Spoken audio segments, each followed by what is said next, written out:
Agosto, capítulo 14.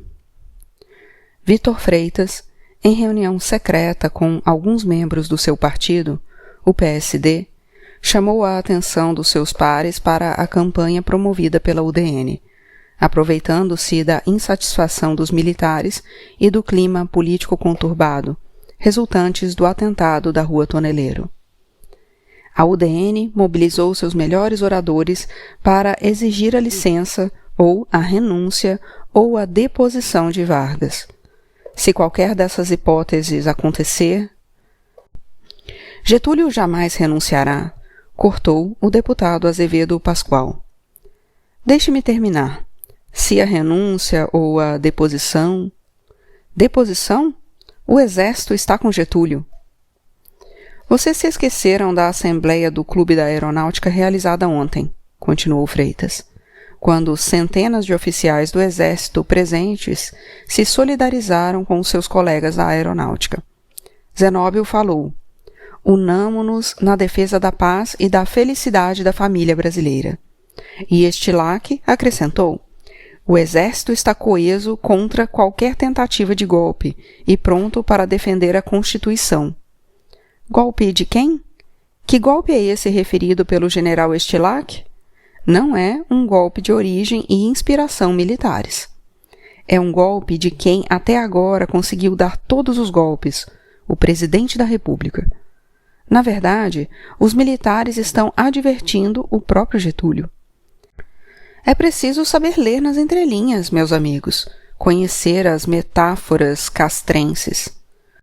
O Exército não aceitará golpe pró-Getúlio, mas o oposto, sim. Não é preciso nos dar uma aula, Freitas. Ninguém aqui nasceu ontem. Como eu dizia, deixem-me continuar meu raciocínio. Se acontecer a renúncia ou a deposição de Getúlio, a UDN tomará o poder. Quer aproveitando-se para instalar uma ditadura bacharelisca militar, quer preenchendo o vácuo político deixado por Vargas para ganhar as eleições de outubro. Alguns setores da UDN preferem a renúncia, que desmoralizará Vargas e deixará mal os partidos importantes que o apoiam, ou seja, nós e o PTB. Os brasileiros não gostam de quem renuncia, mas uma ponderável parte da UDN, liderada por Lacerda, quer a deposição pura e simples. Poucos aqui, lamento registrar, ouviram o discurso de Afonso Arinos atacando Vargas. Ouviram Arinos afirmar que a suspeita da nação converge para o presidente da República, ou para pessoas a ele intimamente ligadas. Arinos teve a elegância de não mencionar o filho Lutero ou o irmão Benjamim, e concluir a sua acusação exigindo o afastamento de Vargas para que, em condições de absoluta imparcialidade e segurança, o crime da Rua Toneleiro fique de uma vez por todas esclarecido. Arinos fala em desagregação da autoridade pública, crise moral, esses sovados, e, no entanto, ainda eficazes, lugares comuns da retórica udenista. O discurso de Arinos, todavia, não foi violento. Ele quer o afastamento voluntário do presidente. Ele integra aqueles setores mais inteligentes a que me referi. É possível que o setor golpista, que não se incomoda que os militares tomem o poder, desde que Getúlio seja deposto, acabe prevalecendo na UDN. De qualquer forma, me parece que se Getúlio pedir uma licença, não deixarão que ele reassuma. Será o mesmo que uma renúncia. Lutero abriu mão de suas imunidades parlamentares para que possa surgir toda a verdade. Ele jurou perante Deus e a nação que não tem nenhuma responsabilidade nos acontecimentos e que a trama urgida usando seu nome pretende atingir o seu pai, disse o deputado Azevedo Pascoal. Lutero Vargas jurou. Alguém aqui acredita num juramento de Lutero Vargas? Que esse inocente levante a mão, quero ver a cara dele. Novamente, Azevedo Pascoal usou da palavra. Eu estava presente quando Arinos fez o seu discurso e achei-o indeciso, medíocre, indigno dessa inteligência que você mencionou. Ao afirmar que suspeita do inquérito policial, Arinos declarou que a polícia procura elidir a validade das provas através de um processo de desmilinguização. Esta palavra chula não está registrada no Cândido Figueiredo, no Antenor Nascentes, no Caldas Aulete, em nenhum dicionário, enfim. Parece-me que o aviltamento da língua portuguesa, constatado no discurso do deputado, reflete o seu desprezo, talvez inconsciente, pelas instituições.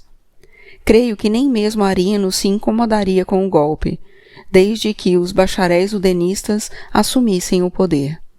Eles sabem como tutorar e manipular os militares. Há ainda o discurso do José Bonifácio, continuou Freitas. Vocês conhecem a andradice mineira dos membros do clã político a que pertence José Bonifácio? Uso andradice como sinônimo de astúcia provinciana.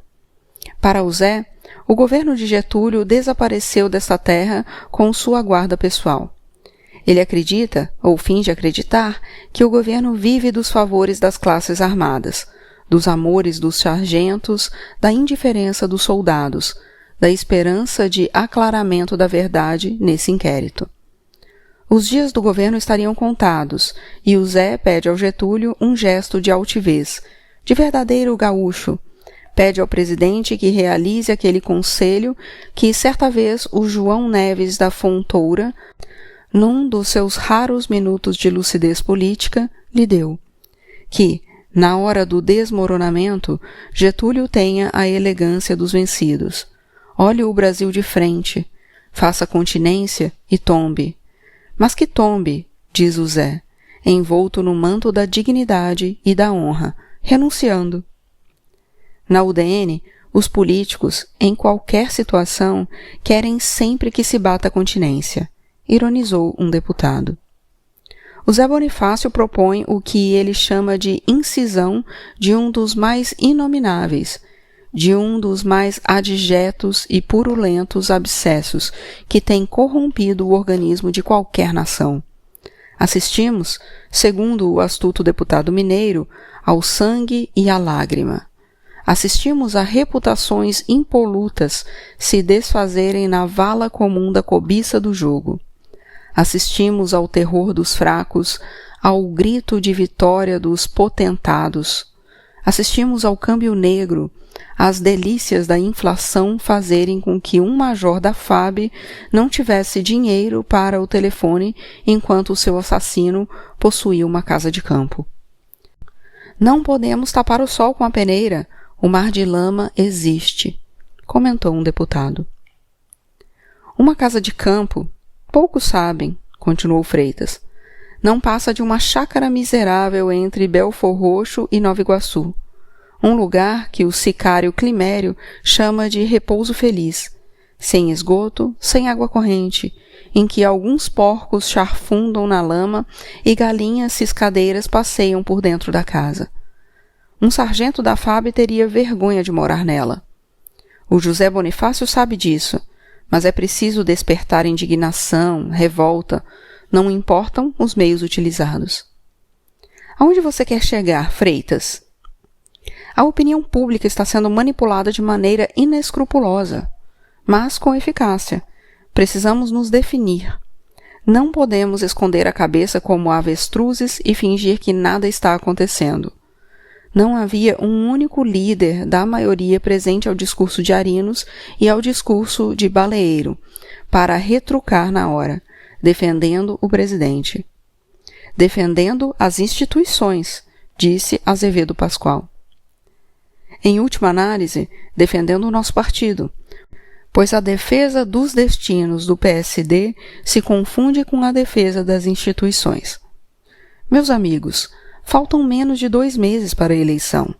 Nós sabemos que Getúlio é inocente do crime do Major Vaz. Todo mundo sabe disso.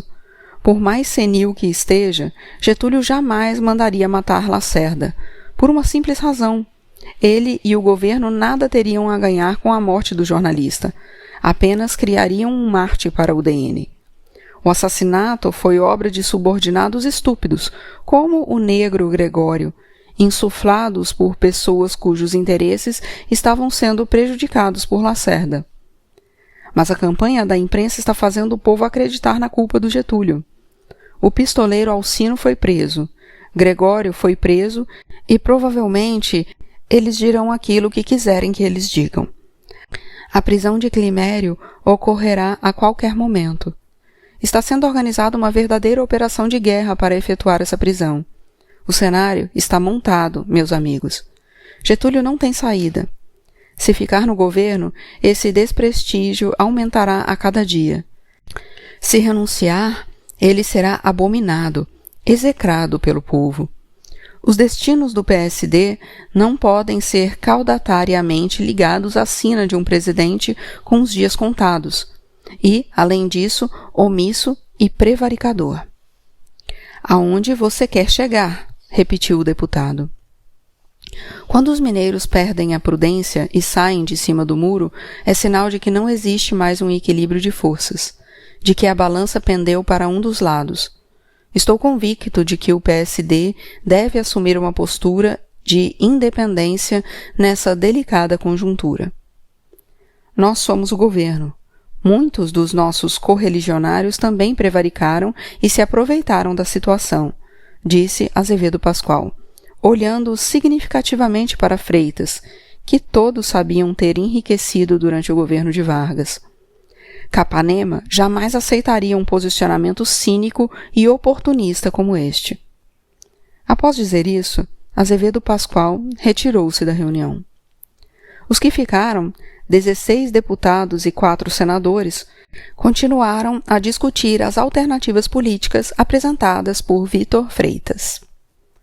Depois que a reunião acabou, Freitas ficou meditando, na solidão do seu gabinete. Se os militares e a UDN assumissem o poder, como certamente iria acontecer, haveria uma onda de moralismo, que seria farisaica e duraria pouco, mas que, de imediato, precisaria de alguns bodes expiatórios. Mas era muito remota a possibilidade de ser descoberta sua participação na negociata da Semtex. E as suspeitas daquele comissário cretino também não deviam ser levadas em conta. Assim, não havia necessidade de nenhuma ação, fosse da natureza que fosse, junto àquele policial. Clemente não pensava assim, mas ao seu assessor interessava mostrar serviço, tornar-se indispensável, criar cumplicidades. Ele precisava cortar as asas de Clemente. Mais do que isso, tirá-lo da sua vida. Freitas, pelo telefone, pediu que Clemente viesse ao seu gabinete. Clemente, procura o Teodoro e diz a ele que não me interessa mais o que esse comissário, como é mesmo o nome dele? Matos. O que esse comissário Matos está investigando a meu respeito. Não quero saber o que ele está fazendo ou deixando de fazer. Na verdade, não quero nem mais ouvir falar o nome desse indivíduo. Diga isso ao Teodoro. Teodoro já está em campo, fazendo o seu trabalho. Freitas riu, sem muita convicção. Então, tira ele de campo. Acabe com o jogo. Clemente saiu da sala de Freitas pensativo. Não demorou muito a arquitetar seu plano. Ligou para Teodoro. Como é, Teodoro? O senador quer notícias. Você está dando mole. Estou agindo, doutor. Estou agindo. Pode dizer isso ao senador. Durante um dia e uma noite, Salete pensou apenas na sua mãe. Se tivesse sabido, algo que nunca procurara fazer, que ela morrera, Salete ficaria muito triste e choraria de dor. Mas a desgraçada não havia morrido. Então Salete, durante 24 horas, apenas sentiu ódio por sua mãe estar viva, por sua mãe estar mais feia, e mais velha e mais preta. No fim desse período de rancor, um sentimento de pena começou a tomar conta dela. Isso começou a acontecer quando viu uma peça de seda no seu armário, que havia comprado para fazer um vestido. Ela vira sua mãe saindo de uma loja de tecidos ordinários no Largo da Carioca, usando um vestido de chita estampado de cores desbotadas. Com certeza fora comprar alguns retalhos para fazer outro vestido horrendo. Salete pensava nisso, enquanto alisava a peça de seda francesa que tinha sobre o colo. Sua mãe nunca tivera um vestido de seda, nunca sentira o prazer de sentir sobre a pele a maciez da seda, a pobre infeliz. Uma ideia foi adquirindo contornos definidos em sua mente. Vestiu a saia e a blusa mais simples que tinha em seu guarda-roupa, tirou as joias. Carregando um embrulho com a peça de seda, pegou um táxi e mandou que o motorista seguisse para São Cristóvão. Que lugar de São Cristóvão? Rua São Luís Gonzaga. Quando chegaram à Rua São Luís Gonzaga, Salete perguntou ao motorista se ele sabia onde ficava a Praça Elisa Sileno. O motorista não sabia. Eu vou indicando para o senhor. Rodaram por uma porção de vielas sem encontrar a praça. Aonde, afinal, a senhora quer ir exatamente? Perguntou o motorista. No Morro do Tuiuti. Infelizmente, eu não subo em morro, minha senhora. É muito perigoso. Nem a polícia sobe. Rodaram mais um pouco. Salete reconheceu a Rua Curuzu. Pode me deixar aqui, disse. Da Rua Curuzu, ela se lembrava de como ir ao morro. Chegou ao sopé do morro. Começou a subir, passando pelos barracos, em cujas portas viu as mesmas mulheres da sua infância, colocando roupas em varais para secar, carregando crianças raquíticas no colo, algumas grávidas, molecotes jogando bola de gude no chão de terra, homens de camisa de meia bebendo numa birosca. Todos olhavam para ela, estranhando a sua presença. — Está procurando quem, filha? Perguntou uma velha com uma criança no colo. — A casa da dona Sebastiana. Fica lá em cima. Eu sei onde é. A porta do barraco de madeira coberta com folhas de zinco estava fechada. Salete bateu. A mãe abriu a porta. Não reconheceu a filha. — Sou eu, mamãe.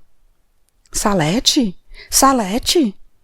Ficaram alguns segundos caladas, a mãe limpando as mãos na saia suja, mexendo os pés calçados de tamancos. — Trouxe um presente para a senhora. — Você não quer entrar? Salete entrou. Ela se lembrava daqueles odores impregnando a casa, cheiros do corpo, mofo, comida rançosa, o fedor da pobreza. Os poucos móveis velhos e estragados pareciam ser os mesmos do seu tempo. E os meus irmãos? Joãozinho está preso. Andou se metendo com más companhias. Tião sumiu de casa um dia e nunca mais voltou. Como você. Eu voltei, mamãe. Abra o seu presente. Sebastiana abriu o embrulho. O que eu vou fazer com uma coisa dessas? Um vestido. Um vestido? Eu andando com vestido de seda aqui no morro? A senhora vai sair do morro, disse Salete impulsivamente. Eu vim buscar a senhora para morar comigo. Sebastiana cobriu o rosto com as mãos e começou a chorar. Salete aproximou-se da mãe. Abraçou carinhosamente aquele corpo barrigudo, sacudido pelos soluços. Me perdoe, mamãe. As duas ficaram chorando, abraçadas. Junto com a dor e o arrependimento que sentia, Salete pensou também que sua mãe estava precisando de um banho. Gostaria de falar com você. Sim. Posso passar na sua casa? Alice, me desculpa pela maneira que... Posso passar na sua casa? Saiu do plantão ao meio-dia. Logo que desligou o telefone, Matos recebeu outra chamada. Por que você não passa aqui? Perguntou o comissário ao seu interlocutor depois de ouvi-lo. Sou um maluco? Não posso ser visto com o senhor. Por que não me diz pelo telefone? O senhor não quer ver a carta? Onde, então? Na sua casa, logo mais. Vou receber uma visita hoje. Pode ser amanhã? Amanhã minha mulher tem que entregar a carta ao bolão. Está bem, na minha casa. Anota meu endereço. 7 horas, está bom? Ao entrar no apartamento de Salete, na Avenida Atlântica, sua mãe perguntou. O apartamento é seu, Sassá? Sassá era o apelido de Salete quando criança. Eu vivo com um rapaz. Ele me deu. Vamos nos casar. Estamos só esperando terminar o desquite dele, que está muito enrolado. Ele é muito velho? Não, é moço ainda. Olha, aqui está o banheiro. Tem tudo, sabonete, talco, toalhas. Toma banho enquanto eu arranjo uma roupa para a senhora.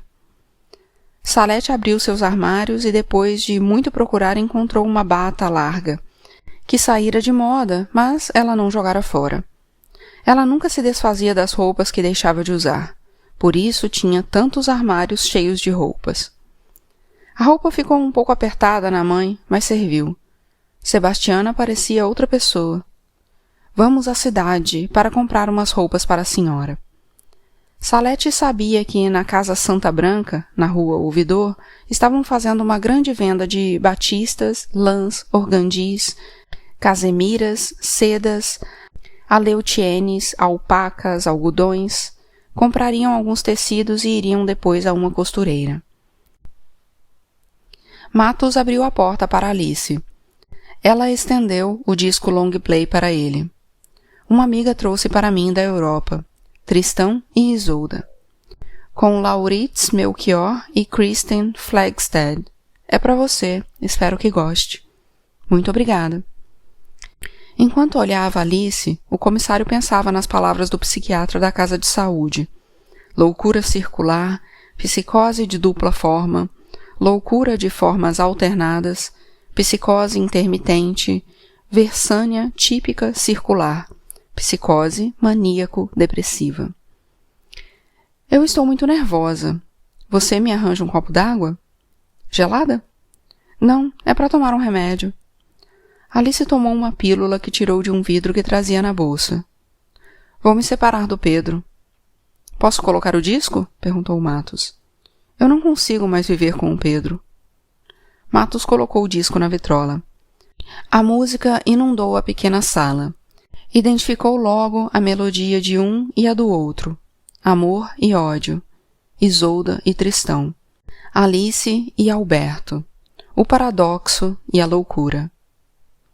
Minha mãe morreu, eu lhe contei? Não tenho para onde ir. Acho que vou para um hotel. Ou talvez venha para aqui. Versânia típica circular. Me mostra a língua. Alice? Aqui não há nenhum conforto. Quem disse que eu preciso de conforto? Respondeu Alice. Tenho apenas mais 2 óperas, uma em 78 rotações. Matos riu.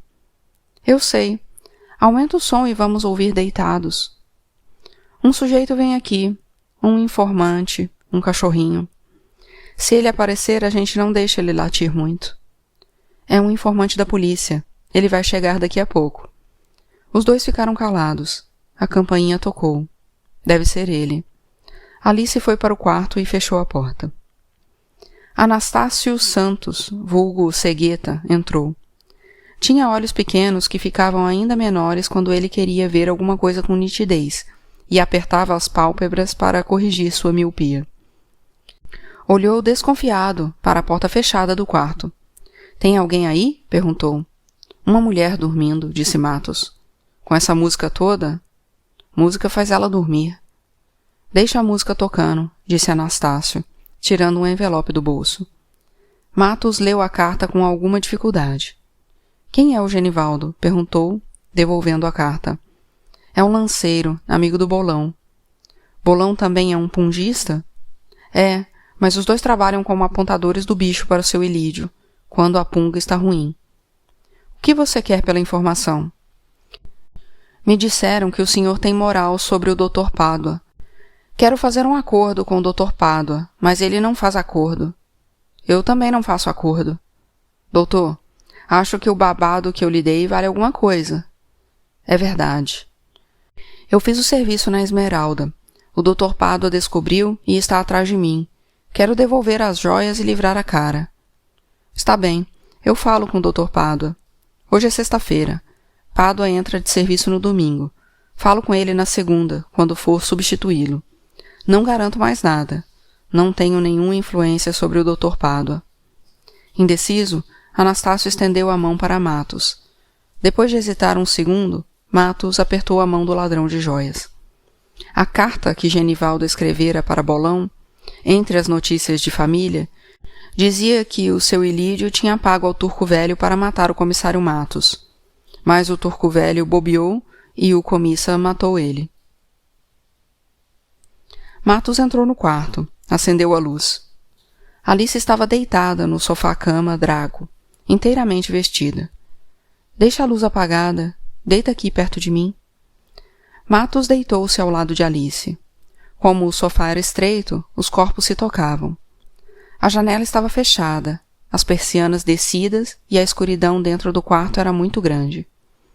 Alice abraçou Matos com força. Não estou vendo seu rosto. Estou tentando me lembrar como é o seu rosto agora, mas esqueci.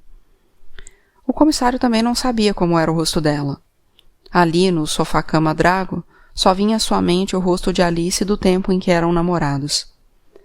Matos sentiu os dedos de Alice deslizando levemente sobre o seu rosto. Teu nariz é grande. Homem deve ter nariz grande. O que você está pensando de mim, neste momento? Nada. Se eu pedir para você tirar a roupa, o que você vai pensar de mim? Nada. Alice saiu do sofá. Matos notou o vulto dela se despindo. Matos levantou-se e tirou a roupa. Acostumado com a escuridão, ele podia perceber a brancura do corpo nu de Alice, em pé, imóvel. Sentaram-se no sofá. Durante algum tempo ficaram de mãos dadas. Matos ouvia a respiração ofegante de Alice. Beijou-a no rosto, afagou-lhe os cabelos finos. Alice deitou-se e puxou o corpo de Matos para cima dela. Climério passou 2 dias escondido dentro do barraco no meio do bananal. A maior parte do tempo, deitado no colchão esburacado de onde saíam tufos de palha de milho. Oscar e Honorina se revezavam levando-lhe uma marmita com comida e uma garrafa com água. Depois, Oscar construiu no barraco um fogão rudimentar de lenha, onde Climério podia fazer comida e café. Ele gostaria de poder tomar um chimarrão bem quente, mas o compadre não conseguiu arranjar o mate. De qualquer forma, ele não tinha a cuia apropriada para tomar aquela bebida. Ficar sozinho naquele lugar ficou insuportável. Houve um momento em que Climério pegou o revólver e pensou em dar um tiro na cabeça. Nesse dia, Climério disse a Oscar que ficaria maluco se não saísse para dar uma volta. Ninguém vai me procurar aqui nessa roça. Você matou alguém, compadre? Pela primeira vez, Climério contou a Oscar o que tinha acontecido. Oscar não deu muita importância ao que ouviu do compadre. Ele não sabia quem era Carlos Lacerda, nem Gregório, nem qualquer dos envolvidos no crime da Rua Toneleiro, do qual ouvira falar vagamente quando fora à venda do Simplício Rodrigues no vilarejo. Ele não tinha rádio em casa e passava o dia cuidando da plantação de bananas no Morro do Taboleiro. Da política, Oscar só sabia que o presidente era Getúlio. No fim da tarde, Oscar e Climério pegaram uma carroça, puxada por um cavalo magro, e foram ao vilarejo. Oscar, depois de comprar adubo, foi com Climério à venda de Simplício, onde compraram cigarros e tomaram cachaça. Oscar explicou que seu compadre Almeida, morador do Rio de Janeiro, estava passando uns dias na casa dele. Na venda estava uma mulher, Dona Maria. Também moro no Rio, disse a mulher, na rua Santa Isabel 57, em Vilar dos Teles. Vilar dos Teles, disse Climério. Sei onde é. Fica lá em Deus me livre. E você, mora onde? Em Copacabana? Perguntou Dona Maria. Não precisa ficar agastada. Estou brincando, disse Climério. O comissário Matos acordou quando a primeira claridade do dia entrou pelas persianas da janela do seu quarto. Olhou Alice dormindo ao seu lado, mas logo tirou os olhos do rosto da mulher. Ver Alice dormindo lhe pareceu uma indignidade, uma invasão grosseira da intimidade de uma pessoa indefesa.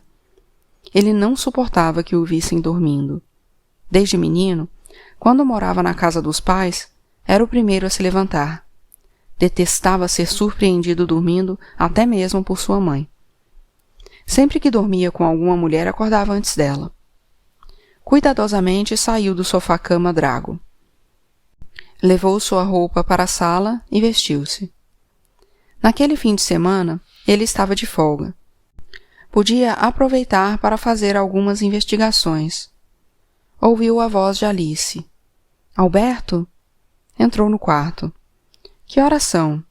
Alice cobrira o corpo com um lençol até o pescoço. 8 horas. Tenho que levantar. Muita coisa para fazer hoje. Queria que Matos saísse do quarto para se vestir. Sentia vergonha de ficar nua na frente dele. Matos saiu do quarto. Depois os dois conversaram, na sala. Matos deu a Alice 2 chaves, uma da portaria do prédio e outra da porta do apartamento.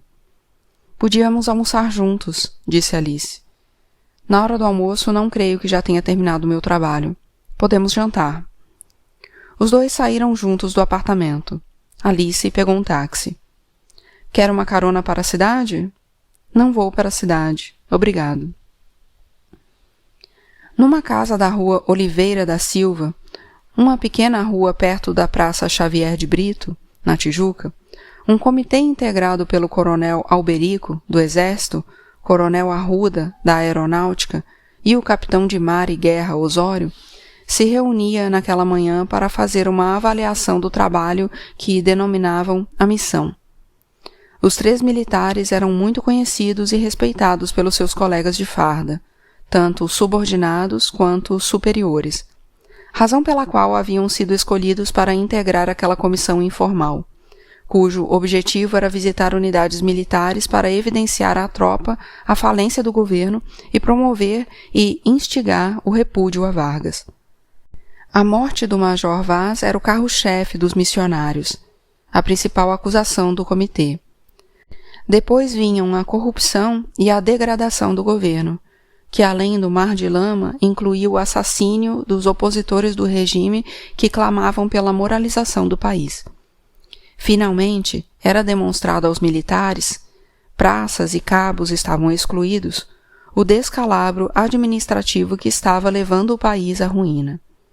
As mesmas denúncias podiam ser lidas diariamente em artigos e editoriais publicados pelos grandes jornais do país. Alice, ao sair de casa, deixara uma carta para Lomagno dizendo que não queria mais viver com ele. Pedia que o marido procurasse um advogado para tratar do desquite. Terminava dizendo estar bem de saúde, que Lomagno não se preocupasse nem a procurasse, pois oportunamente entraria em contato com ele. Lomagno encontrara a carta pouco antes de sair para a Assembleia Extraordinária de Acionistas da Semtex. Perguntara à arrumadeira a que horas Dona Alice havia saído. Os dois dormiam em quartos separados. A arrumadeira respondera que a madame havia se levantado e saído em seguida, sem mesmo tomar o café da manhã, por volta das 9 horas. Não levava com ela, ao sair, nenhuma mala ou embrulho. Além de Pedro Lomagno, estiveram presentes à reunião da Semtex, Cláudio Aguiar e meia dúzia de acionistas. Luciana Gomes Aguiar presidira a reunião. O diretor jurídico da Semtex, Dr. Rafael Fagundes, dirigia os trabalhos. Luciana fora eleita presidente da empresa. Cláudio Aguiar mantivera-se calado, suspirando às vezes. Depois da reunião, Luciana e Lomagno foram se encontrar na Garçonnière de Lomagno, um apartamento na Avenida Beira-Mar, próximo da esquina da Avenida Antônio Carlos. Pouco tempo depois de se tornarem amantes, Luciana trocara todos os móveis, tapetes, quadros, louças e utensílios de cozinha do apartamento. Toalhas, lençóis e discos ela jogara no lixo. Não quero nada que me lembre as mulherzinhas ordinárias que vinham aqui, Luciana dissera. Eram conhecidos pelo porteiro como Dr. José Paulo e Dona Luísa. Logo que entraram, Luciana abraçou Lomagno, beijando-o na boca. A morte do marido aumentara o desejo que sentia pelo amante. O mesmo, porém, não acontecia com Lomagno. Afastou o corpo, para que Luciana não percebesse que seu sexo não dera sinal de vida, após o beijo apaixonado. Anteriormente, nas primeiras vezes em que se encontravam, assim que Luciana entrava na Garçonnière, Lomagno exibia a ereta substância física do seu ardor amoroso. atirava-se impietosamente sobre ela, rasgando sua roupa, mordendo-a, estuprando-a, maravilhando-a. Parte desse furor era pura encenação, mas era verdadeiro, nos primeiros encontros, o prazer que ele sentia nessa prossápia. Carregar Luciana pelo quarto, virar e revirar a mulher na cama, fazendo-a sentir-se uma frágil boneca nas mãos de um macho poderoso. Era verdadeiro, no princípio, o prazer fanfarrão que sentia em exauri-la, e afinal receber o gesto de submissão de Luciana, as duas mãos juntas numa súplica muda de devoção e trégua. Era algo que ele não conseguia fantasiar com Alice. Agora, fingir com Luciana estava ficando cada vez mais penoso. Vou rapidinho ao banheiro, disse Lomagro. Não demora, querido, estou à morte. No banheiro, Lomagro tirou a roupa e contemplou-se no espelho. A visão do próprio corpo nu conseguiu levar algum sangue ao seu pênis murcho, enquanto olhava os possantes músculos do seu peito, dos braços, da coxa. Lomagro sacudiu o pênis até que verga e glande começaram a inchar. Olhar seu pênis endurecer o excitava e fazia aumentar o fluxo de sangue para os labirintos e cavernas do membro. Quanto mais entumecida na imagem do espelho, mais rijo e grande o pênis ficava na sua mão. Ao sentir o momento certo, Lomagro correu para o quarto. Atirou-se sobre Luciana, que estava deitada de costas na cama, dizendo palavras obscenas. Mordeu o peito, o pescoço, os braços da amante. Apertou violentamente com as mãos a carne da perna e das nádegas de Luciana, fazendo-a rolar na cama. Movimento e força eram o aparato do sexo. Tomou posse da mulher. Precisamos conversar sobre nossa situação, disse Luciana, sentando-se, exausta, depois de colocar os travesseiros na cabeceira da cama para neles apoiar as costas. Agora você vai largar essa mulher, não vai? Calma, Luciana. Temos que esperar um pouco. Você sabe disso tão bem quanto eu. O pai e a mãe deixaram muito dinheiro para Alice. Quem toma conta dos negócios dela? Eu, a maior parte, apliquei em imóveis. Vocês são casados em comunhão ou separação de bens? Separação. Meu velho achou melhor assim, mas Alice hoje talvez tenha mais do que eu. Mas não tem mais dinheiro do que eu, nem é mais bonita do que eu, disse Luciana. Não sei quanto você tem, mas imagino que não. Luciana acariciou o corpo de Lomagro. Lomagro segurou a mão da mulher, afastando-a do seu sexo. Suores no rosto. Lembrou-se de Freitas, no restaurante, a minhota, chamando Luciana de árpia ninfomaníaca. Limpou o suor da testa com a mão. Brincou. Sua Messalina, tenho que telefonar. Espera, depois você telefona. Sussurrou Luciana. É urgente, um negócio importante. O comissário Matos passou a maior parte do dia procurando obter informações sobre Anastácio, o cegueta, e sobre o presidiário Bolão. Quem acabou lhe dando a informação fidedigna que queria foi um repórter de O Radical, que recebia dinheiro do bicheiro Ilídio, dono dos pontos próximos da sede do jornal, no centro. Levo um arame desse puto porque o jornal não me paga. E minha mulher, você sabe, está internada tuberculose em Belo Horizonte. Eu sei. Matos, você não recebe o levado. Eu sei, mas é uma das poucas exceções. E está todo mundo na gaveta dos bicheiros. Tem político, juiz, gente que se eu dissesse o nome você não acreditaria. Daria uma reportagem do caralho. O diabo é que ninguém publicaria. Nem eu sou um maluco de botar isso no papel. Esse cegueta trabalha para o Ilídio? Você tem certeza? Sem a menor dúvida, o Bolão também. Antes de se despedir, Matos ouviu pacientemente, enquanto seu estômago ardia, o repórter contar suas vicissitudes e sofrimentos. Ao chegar em seu apartamento, duas surpresas o esperavam. Na sala, sentadas em silêncio em torno da mesa, Alice, Salete e uma velha negra. Todas se levantaram quando o comissário entrou. Ele percebeu que sua chegada aliviava alguma tensão entre elas. Pedi a Salete que esperasse por você. Ela queria ir embora e eu não deixei, disse Alice. Ela veio lhe apresentar a mãe dela. Essa é minha mãe, disse Salete. A mulher se levantou e estendeu a mão para Matos. Minha filha disse que o senhor é muito bom para ela. Matos apertou a mão da mãe de Salete. Muito prazer. Tenho o maior respeito e admiração pela sua filha. Muito obrigada. Meu nome é Sebastiana. Estou muito feliz de estar aqui. Eu tinha perdido a minha filha. Já imaginaram perder uma filha e acabar achando-la de volta? Alice foi muito simpática, disse Salete. Muito simpática, repetiu a mãe. Quem foi simpática foi Salete, disse Alice. A segunda surpresa. Um console com uma vitrola nova. Um monte de discos long play, embrulhados, fechados de vários tamanhos, espalhados pelo chão. Uma cama nova, de casal. O sofá Draco sumira. Que coisas são essas?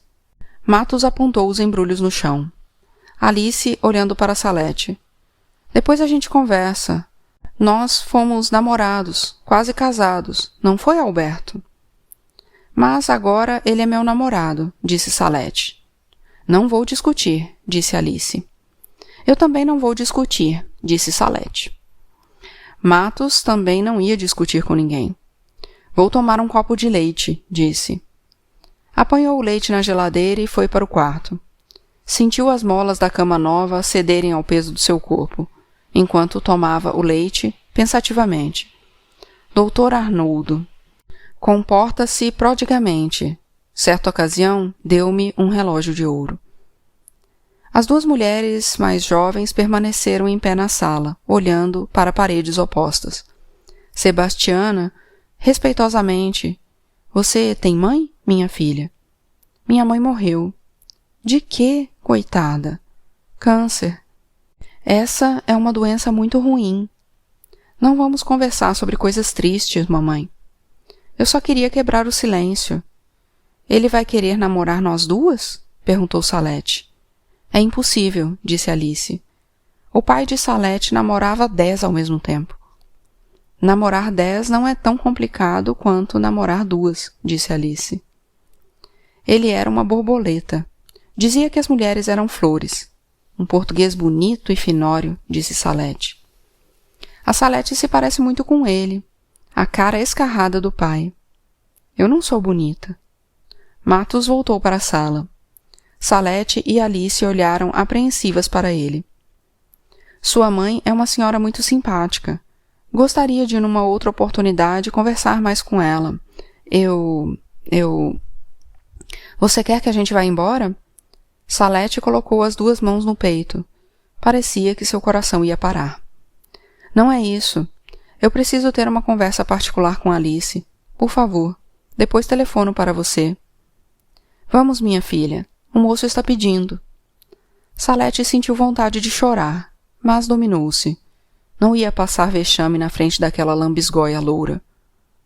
Ao se despedir, virou o rosto para que Matos não conseguisse beijá-la, e também para que não visse seus olhos úmidos.